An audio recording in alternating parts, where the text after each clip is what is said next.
ओम शांति। 1 नवंबर 2024। सुनते हैं आज की मुरली। मुरली का सार है, मीठे बच्चे, इस समय निराकार बाप साकार में आकर तुम्हारा श्रृंगार करते हैं, अकेला नहीं। बाबा ने कहा, मीठे बच्चे, इस समय निराकार बाप साकार में आकर तुम्हारा श्रृंगार करते हैं, अकेला नहीं। आज की मुरली का प्रश्न है, तुम बच्चे याद की यात्रा में क्यों बैठते हो? इसका उत्तर है, कई मुख्य 5 बातें बाबा ने बताई है क्यों बैठते हैं हम बाबा की याद में। क्योंकि तुम जानते हो, इस याद से ही हमें बहुत बड़ी आयु मिलती है, हम निरोगी बनते हैं। दूसरा, याद करने से हमारे पाप कटते हैं, हम सच्चा सोना बन जाते हैं, आत्मा से रजो तमो की खाद निकल जाती है, वह कंचन बन जाती है।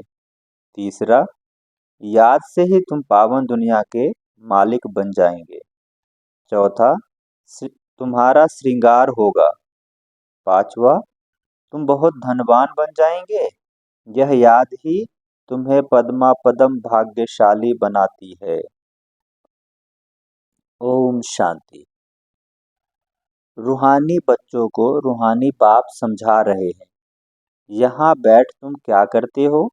ऐसे नहीं सिर्फ शांति में बैठे हो, अर्थ सहित ज्ञानमय अवस्था में बैठे हो। तुम बच्चों को ज्ञान है, बाप को हम क्यों याद करते हैं? बाप हमको बहुत बड़ी आयु देते हैं, बाप को याद करने से हमारे पाप कट जाएंगे, हम सच्चा सोना सतो प्रधान बन जाएंगे। तुम्हारा कितना श्रृंगार होता है? बाबा ने कहा, तुम्हारा कितना श्रृंगार होता है? तुम्हारी आयु बड़ी हो जाएगी, आत्मा कंचन हो जाएगी।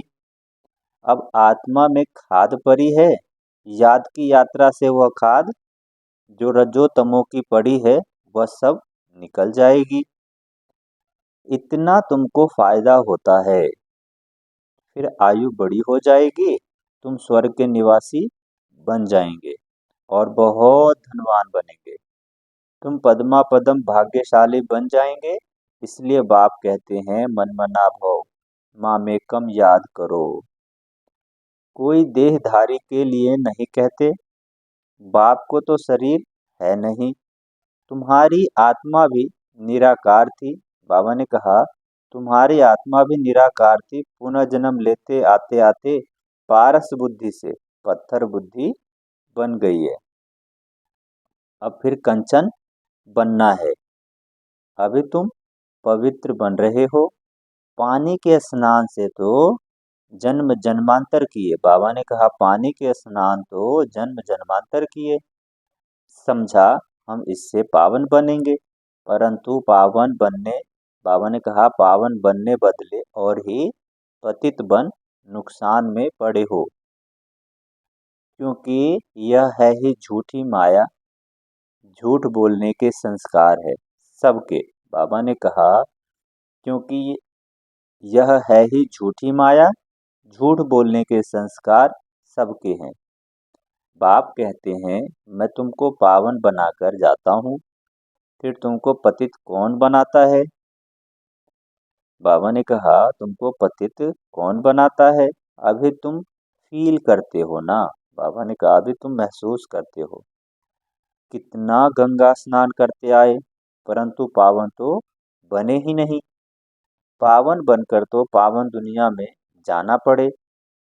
शांति धाम और सुख धाम में पावन धाम। बाबा ने कहा, शांति धाम और सुख धाम है पावन धाम। यह तो है ही रावण की दुनिया, इसको दुख धाम कहा जाता है। यह तो सहज समझने की बात है ना, इसमें कोई मुश्किलात ही नहीं, ना किसी को सुनाने में मुश्किलात है। जब कोई मिले तो सिर्फ यह बोलो, अपने को आत्मा समझ, बेहद के बाप को याद करो। आत्माओं का बाप है परम पिता परमात्मा शिव। हर एक के शरीर का तो अलग अलग बाप होता है, आत्माओं का तो एक ही बाप है। कितनी अच्छी रीति समझाते हैं और हिंदी में ही समझाते हैं। हिंदी भाषा ही मुख्य है। तुम पद्मा पदम भाग्यशाली इन देवी देवताओं को कहेंगे ना। यह कितने भाग्यशाली है। यह किसको भी पता नहीं है कि यह स्वर्ग के मालिक कैसे बने। अभी तुमको बाप सुना रहे हैं। इस सहज योग द्वारा इस पुरुषोत्तम संगम पर ही यह बनते हैं। अभी है पुरानी दुनिया और नई दुनिया का संगम। फिर तुम नई दुनिया के मालिक बन जाएंगे। अब बाप सिर्फ कहते हैं, दो अक्षर अर्थ सहित याद करो। गीता में है मन मना भव। अक्षर तो पढ़ते हैं परंतु अर्थ बिल्कुल नहीं जानते। बाप कहते हैं, मुझे याद करो क्योंकि मैं ही पतित पावन हूँ और कोई ऐसे कह न सके। बाप ही कहते हैं, मुझे याद करने से तुम पावन बन पावन दुनिया में चले जाएंगे। पहले पहले तुम सतो प्रधान थे, फिर पुनः जन्म लेते लेते तमो प्रधान बने हो। अब 84 जन्म बाद फिर तुम नई दुनिया में देवता बनते हो। रचयिता और रचना दोनों को तुम जान गए हो, तो अभी तुम आस्तिक बन गए हो। आगे जन्म जन्मांतर तुम नास्तिक थे। यह बात जो बाप सुनाते हैं और कोई जानते ही नहीं। कहाँ भी जाओ कोई भी तुमको यह बातें नहीं सुनाएंगे। अभी दोनों ही बाप तुम्हारा श्रृंगार कर रहे हैं। पहले तो बाप अकेले था, बि- शरीर बिगड़ था, ऊपर बैठ तुम्हारा श्रृंगार कर न सके। बाबा ने कहा, पहले बाप अकेले परम धाम में था, शरीर बिगड़ था, ऊपर बैठ आत्माओं का श्रृंगार कैसे करे। बाबा ने कहा, एक दो मिलकर 12 होते हैं। बाकी प्रेरणा व शक्ति आदि की बात नहीं, ऊपर से प्रेरणा द्वारा मिल न सके।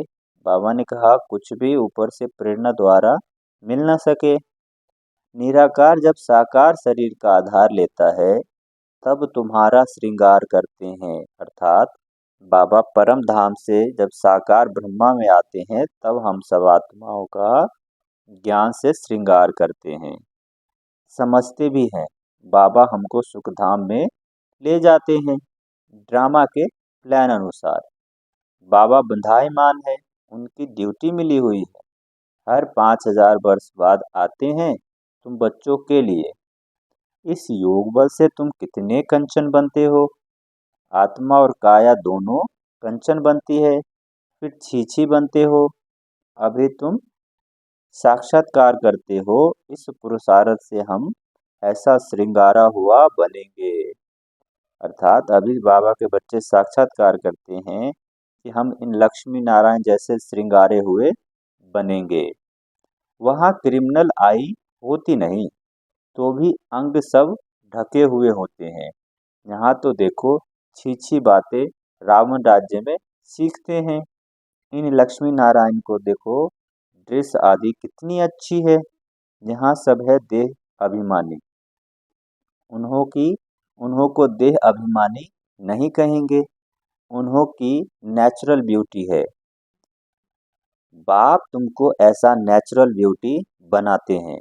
बाबा ने कहा, बाप तुमको ऐसा नेचुरल ब्यूटीफुल बनाते हैं। आजकल तो सच्चा जेवर कोई पहन भी नहीं सकता है। कोई पहने तो उसको ही लूट ले जाए। वहाँ तो ऐसी कोई बात नहीं। बाबा ने कहा, वहाँ तो ऐसी कोई बात नहीं। ऐसा बाप तुमको मिला है, इन बगैर तो तुम बन न सको। बहुत कहते हैं हम तो डायरेक्ट शिव बाबा से लेते हैं, परंतु वह देंगे ही कैसे। बाबा ने कहा, कई बच्चे कहते हम शिव बाबा से ले लेंगे, तो शिव बाबा कहते कि ब्रह्मा के बगैर बाबा देगा कैसे। भल कोशिश करके देखो। बाबा ने कहा, भल कोशिश करके देखो, डायरेक्ट मांगो, देखो मिलता है। ऐसे बहुत कहते हैं। हम तो शिव बाबा से वर्षा लेंगे, ब्रह्मा से पूछने की भी क्या दरकार है। शिव बाबा प्रेरणा से कुछ नहीं देंगे। अच्छे अच्छे पुराने बच्चे, उनको भी माया ऐसे चक पहन लेती है, काट लेती है। एक को मानते हैं परंतु एक को क्या करेंगे? बाप कहते हैं मैं एक कैसे आऊं? बाबा ने कहा मैं एक कैसे आऊं? बाबा कहते मैं एक कैसे आऊं? मुख बगैर बात कैसे कर सकूं? मुख तो गायन है ना। गौमुख से अमृत लेने के लिए कितना धक्का खाते हैं। फिर श्रीनाथ द्वारे पर जाकर दर्शन करते हैं, परंतु उनका दर्शन करने से क्या होगा? उसको कहा जाता है बुत पूजा। उनमें आत्मा तो है नहीं, बाकी पांच तत्वों का पुतला बना हुआ है। बाबा ने कहा उनमें तो आत्मा है नहीं, बाकी पांच तत्वों का पुतला बना हुआ है। तो गोया माया को याद करते। पांच तत्व प्रकृति है ना, उनको याद करने से क्या होगा? प्रकृति का आधार तो सबको है, परंतु वहाँ है सतो प्रधान प्रकृति, यहाँ है तमो प्रधान प्रकृति। बाप को सतो प्रधान प्रकृति का आधार कभी नहीं लेना पड़ता। जहाँ तो सतो प्रधान प्रकृति मिल न सके, जो भी साधु संत है, बाप कहते हैं इन सबका उद्धार मुझे करना पड़ता है। मैं निवृत्ति मार्ग में आता ही हूँ। बाबा ने कहा मैं निवृत्ति मार्ग में आता ही नहीं हूँ, यह है प्रवृत्ति मार्ग। सबको कहा, बाबा ने कहा सबको कहता हूँ पवित्र बनो। वहाँ तो नाम रूप आदि सब बदल जाता है। तो बाप समझाते हैं देखो यह नाटक कैसा बना हुआ है। एक के फीचर न मिले दूसरे से। इतने करोड़ हैं, सबके फीचर अलग। कितना भी कोई कुछ भी कर ले तो भी एक के फीचर दूसरे से मिल नहीं सके। किसका कहा जाता है कुदरत? बाबा ने कहा इसको कहा जाता है कुदरत, वंडर। स्वर्ग को वंडर कहा जाता है ना। कितना शोभनीक है। माया है सेवन वंडर, सेवन वंडर। बाप का एक वंडर, वह सेवन वंडर्स तराजू के तरफ देखो। यह एक वंडर दूसरे तरफ में रखो। बाबा ने कहा कि जो दुनिया के सेवन वंडर्स है उसको एक तरफ रखो, और बाप का जो एक वंडर है सतयुग स्वर्ग, उसको एक तरफ रखो। यह भारी हो जाएगा, स्वर्ग भारी हो जाएगा। एक तरफ ज्ञान, एक तरफ भक्ति को रखो, तो ज्ञान के तरफ बहुत भारी हो जाएगा। अभी तुम समझते हो भक्ति सिखलाने वाले तो ढेर हैं, ज्ञान देने वाला एक ही बाप है। तो बाप बच्चों को पढ़ाते हैं, श्रृंगार कहते हैं।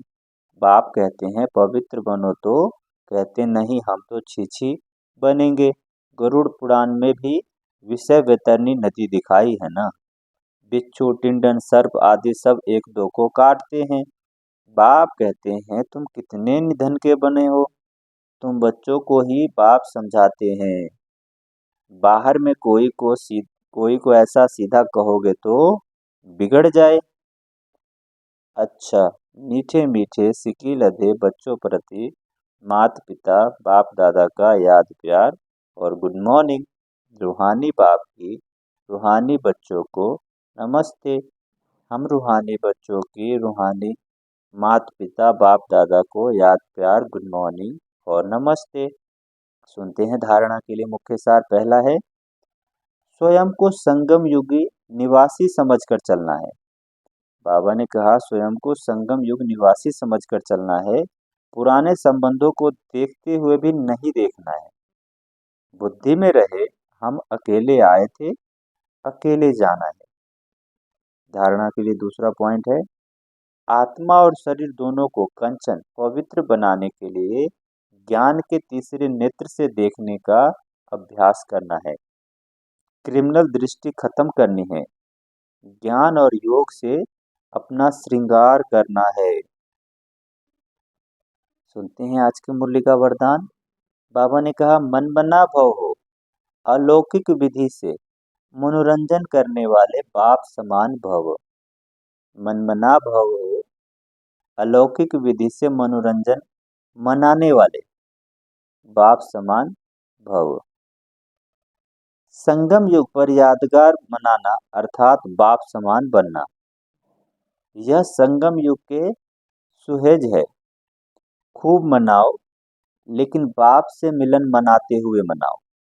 सिर्फ मनोरंजन के रूप में नहीं, लेकिन मनमना भव होकर मनोरंजन मनाओ।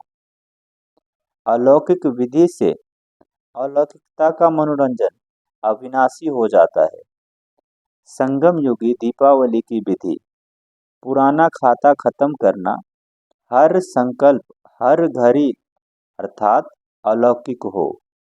पुराने संकल्प, संस्कार, स्वभाव, चाल चलन, यह रावण का कर्जा है। इसे एक डेढ़ संकल्प में समाप्त करो। सुनते हैं आज की मुरली का स्लोगन। बातों को देखने के बजाय स्वयं को और बाप को देखो। बातों को देखने के बजाय स्वयं को और बाप को देखो। अच्छा, ओम शांति।